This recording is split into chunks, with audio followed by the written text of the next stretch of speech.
겨울철 특히 조심해야. 일례졸중, 기온 낮은 겨울철 특히 위험신호 제대로 관리해야. 이 안에 60만 명씩 환자 발생읍 연 고혈압 생활습관 노화 등 원인. 3뇌졸중 골든타임 34.5시간 증상 나타나면 곧바로 병원 찾아야. 4혈압 관리금 연식이 조절 등 생활습관 개선으로 충분히 예방 가능. 큰 사고가 발생하기 전에는 수많은 징후가 있기 마련이다. 우리는 이를 하일리히 법칙으로 설명한다. 하일리히 법칙은 대형 사고가 발생하기 전 그와 관련된 수많은 경미한 사고와 징후들이 반드시 존재한다는 이론이다. 1920년대 미국의 한 여행보험회사 관리자였던 허버트 W. 하일리히 허버트 W. 하일리는 7만 5,000건의 산업재해를 분석한 결과를 토대로 29-300 법칙을 주장했다. 큰 산업재해가 발생했다면 그 전에 같은 원인으로 29번의 작은 재해가 발생하고 또 운 좋게 재난은 피했지만 같은 원인으로 부상을 당할 뻔한 사건이 300번 발생한다는 것이다. 뇌졸중도 마찬가지다. 뇌졸중은 뇌에 혈액을 공급하는 혈관이 막히거나 터져 뇌가 손상되는 질환으로 이 과정에서 끊임없이 위험신호를 보낸다. 조병래 가톨릭대학교 인천 성모병원 뇌병원 신경외과 교수는 뇌졸중은 초기 증상을 놓치지 않아야 대형 사고를 막을 수 있다며 뇌졸중은 겨울철에 특히 위험성이 높아지는 만큼 뇌졸중의 위험신호를 제대로 읽고 관리하는 노력이 필요하다고 강조했다. 겨울철엔 뇌졸중 위험 더 커져 안에 60만 명씩 발생. 겨울은 뇌졸중을 특히 조심해야 하는 계절이다.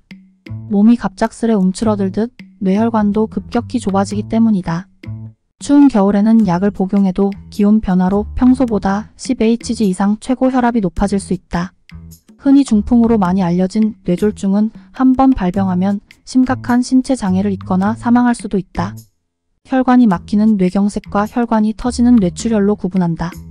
건강보험심사평가원에 따르면 2020년 뇌졸중으로 병원을 찾은 인원은 60만 7,862명으로 나타났다. 그나마 2019년 61만 3,824명보다는 줄었지만 2016년 57만 3,379명보다는 약 6% 3만 4,481명 늘었다. 뇌졸중은 퇴행성 뇌혈관 질환 중 하나로 나이가 들수록 환자가 증가한다. 전체 뇌졸중 환자 10명 중 8명은 60대 이상이라는 통계도 있다. 뇌졸중을 일으키는 원인은 다양하다. 흡연, 알코올, 서구식 식생활, 운동 부족 같은 잘못된 생활 습관이 성인병을 부르고 여기에 스트레스가 더해져 건강에 악영향을 주고 뇌졸중 발병 위험을 높인다. 나이가 들면서 신체가 노화하면서 점차 약해진 뇌혈관도 영향을 준다. 이외 비만, 나쁜 콜레스테롤이 많은 이상지질혈증도 뇌졸중 발병과 관련이 있다. 뇌졸중의 대표적인 위험신호는 머리가 맑지 않은 멍한 두통이다. 이는 혈액 공급이 덜 되면서 머리에 일시적으로 피가 부족해 나타나는 현상이다. 고개를 위로 쳐들 때 어지러운 것도 의심해 봐야 한다. 뒷골로 가는 혈관이 순간 찌그러지면서 피가 통하지 않는다는 신호일 수 있다. 한쪽 팔다리가 약하게 저리면서 감각이 둔해지거나 말을 할 때 새는 듯한 느낌이 들 수도 있다. 이런 증상을 일과성 뇌허혈발작이라고 부르는데 뇌혈관이 일시적으로 막혔다가 다시 뚫린 것이다.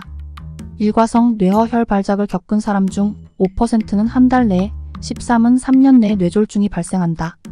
조병래 인천 성모병원 뇌병원 신경외과 교수는 뇌졸중은 고혈압이 있으면 그 위험성이 더 커진다며 고혈압 환자의 뇌혈관은 겨울 추위에 발생하는 압력을 견디지 못해 터질 수 있고 생명을 위협하기도 한다고 경고했다.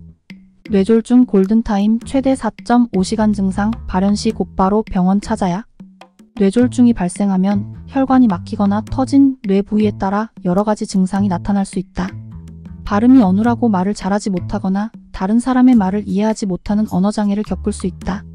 또 신체의 한쪽이 마비돼 한쪽 팔다리를 움직이려고 해도 힘이 들어가지 않거나 감각이 떨어진다. 심한 두통 때문에 속이 울렁거리고 구토를 하기도 한다. 시각장애가 발생해 한쪽 눈이 안 보이거나 물체가 겹쳐 보인다. 갑자기 어지럼증이 심해 술 취한 사람처럼 비틀거리며 걷고 손놀림이 자연스럽지 않을 수 있다. 뇌세포는 단 몇 분만 혈액 공급이 되지 않아도 손상을 입는다. 한 번 죽은 뇌세포는 다시 살릴 수 없다. 뇌세포가 주변 혈관으로부터 산소와 영양분을 받으며 버틸 수 있는 시간, 즉 골든타임은 최대 34.5시간이다. 일단 뇌졸중이 발생하면 늦어도 4.5시간 안에 응급치료를 받아야 후유증과 사망 위험을 낮출 수 있다. 조병래 교수는 아무리 의술이 발달하고 좋은 의료진과 첨단 장비가 준비됐다 하더라도 뇌졸중 증상 발현 후 34.5시간이 지나면 뇌는 회복이 어렵다며 이상 증상을 느끼면 지체하지 말고 신속하게 병원에 가야 한다. 몸을 가누기 힘들 땐 119에 연락하거나 주변 도움을 받아야 한다고 강조했다. 빠른 대처가 최고 응급조치 혈압 관리 중요. 뇌졸중 치료법은 크게 두 가지로 나뉜다. 뇌경색으로 막힌 뇌혈관을 뚫을 때 혈전 피떡을 녹이는 용해제를 사용하는 약물, 재개통술과 기구를 넣어 혈전을 제거하는 기계적 재개통술이다. 약물 재개통술은 뭉쳐있는 혈전을 녹이는 혈전 용해제를 주입해 막힌 혈관에 다시 피가 돌도록 뚫어준다. 하지만 뚫릴 때까지 시간이 조금 걸리고 약을 너무 많이 쓰면 자칫 혈관 파열로 뇌출혈이 발생할 가능성이 있다. 기계적 재개통술은 이 같은 약물 재개통술의 단점을 보완한 치료법이다. 혈관을 막고 있는 혈전에 아주 얇은 와이어를 관통시킨 후 그 와이어를 따라 가느다란 관을 삽입한다. 이후 관을 빼면 관 속에 있던 스텐트 그물망과 쫙 펴지면서 혈전에 엉겨 붙는다. 이때 그물망을 제거하면 혈전도 함께 빠지기 때문에 부작용을 크게 줄이면서 치료 효과를 높일 수 있다. 최근에는 뇌혈관 질환 중 50% 이상이 머리를 절개하지 않는 뇌혈관 내수술로 치료가 가능하다. 허벅지에 위치한 다리혈관으로 1 이하 얇은 기기를 뇌까지 넣어 치료한다. 뇌혈관이 터졌다면 메꿔주고 막힌 공간은 뚫어준다. 뇌동맥류, 경동맥 협착증, 뇌동정맥기형, 혈관성 뇌종양까지 총 6가지 뇌혈관 질환에 적용할 수 있다. 조병래 교수는 뇌수술이라면 질에 겁을 먹기 쉽지만 최근에는 머리를 열지 않고도 수술이 가능한 시대가 됐다며 뇌는 시간이다 BRAIN is time라는 말이 있다. 뇌졸중은 빠른 시간만이 유일한 응급조치로 증상 발생 후 반드시 34.5시간 이내에 병원을 찾아야 부작용을 최소화할 수 있다고 강조했다. 뇌졸중을 예방하기 위해서는 혈관을 망가뜨리는 담배는 무조건 끊어야 한다. 음식은 싱겁게 먹고 수분을 충분히 보충하는 것이 좋다. 특히 뇌졸중 위험 인자 중 하나인 고혈압을 조절하는 데 효과가 있는 칼륨이 많은 과일과 채소를 충분히 섭취한다. 고혈압을 개선하는 운동도 지속적으로 해야 한다. 수영 속보 조깅 등 유산소 운동을 하루 30분 정도 매일 꾸준히 한다. 고혈압 환자는 건강한 사람에 비해 뇌졸중 발생 위험이 4배 정도 높다. 심장은 멈추면 신속하게 심폐소생술을 시행하는 것이 매우 중요하지만 뇌는 특별한 응급처치가 없다. 증상 발현 시 혈액순환을 돕는다며 손과 다리를 주물러 주기도 하는데 도리어 자극이 될 수 있는 만큼 전문 의료진이 도착할 때까지 최대한 가만히 올바른 자세로 눕혀두는 것이 좋다. 다만 의식의 변화가 없는지 살펴보고 경련을 일으킨다면 고개를 옆으로 돌려 토사물이 기도로 넘어가지 않도록 하는 것만으로도 충분하다. 혈액순환이 잘 안 될 때 몸에 나타나는 이상 징후 5가지. 우리 몸은 굵은 대동맥부터 가늘고 얇은 정맥과 모세혈관 등 여러 가지 혈관으로 가득 차 있다. 혈액은 혈관을 통해 순환하면서 산소를 운반하고 필요한 영양분을 보충해 몸이 제 기능을 할 수 있도록 돕는다. 반대로 혈액이 잘 순환하지 않으면 당뇨병이나 심장질환 등 다양한 질병의 위험성을 높인다. 따라서 혈액순환이 잘 안 될 때 몸에 나타나는 증상을 빠르게 알아채고 개선해야 한다. 혈액순환이 잘 안 될 때 몸에 나타나는 징후를 소개했다. 혈액순환이 잘 안 되면 몸에 다양한 증상이 나타난다. 1. 팔과 다리가 저리고 따끔거린 다혈액이 잘 순환되지 않으면 마치 바늘로 콕콕 찌르는 것처럼 따끔거리는 느낌을 받을 수 있다. 이는 혈액과 영양분이 팔과 다리까지 잘 도달하지 못해서 발생하는 것으로 원활하지 않은 혈액순환의 대표적인 증상이다. 이러한 증상이 지속되면 이상지질혈증과 같은 심혈관 질환으로도 연결될 수 있으므로 주의해야 한다. 2. 손과 발이 차가워진다. 심장과 가장 먼 손과 발까지 따뜻한 혈액이 충분히 흐르지 않으면 다른 부위에 비해 온도가 낮아진다.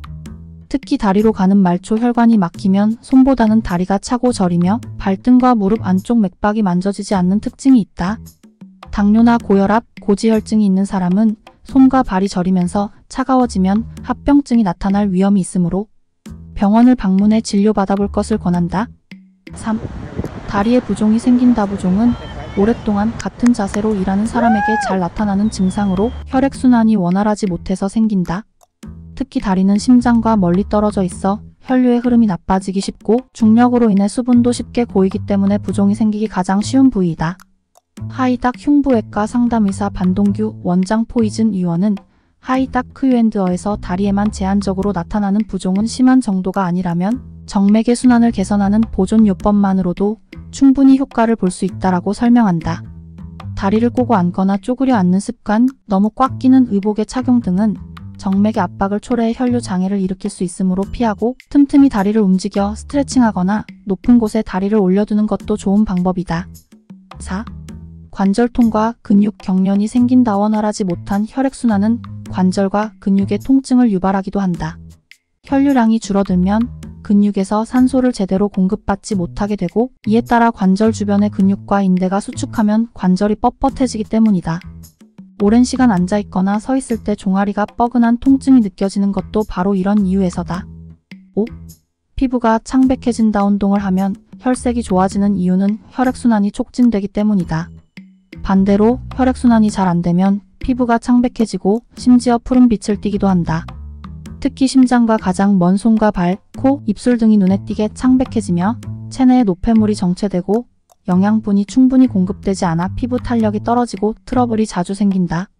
혈액순환을 원활하게 하려면 가장 먼저 오랫동안 한 자세로 앉거나 서 있는 것을 피해야 한다.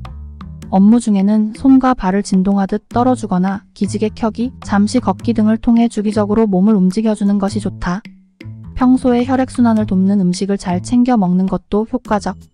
다시마나 꽁치, 단호박, 해바라기 씨 등을 먹는 것이 도움되며 혈행 개선에 효과적인 오메가3를 섭취하는 것도 좋은 방법이다. 반대로 너무 짠 음식이나 고지방 음식 섭취는 혈액순환에 방해가 되므로 피하도록 한다. 생활 습관을 개선했음에도 불구하고 별다른 차도가 없다면 순환, 장애 및 하지정맥류와 같은 혈관 질환을 의심해 봐야 한다. 따라서 병원을 방문해 자세한 진찰을 받아보는 것이 좋다.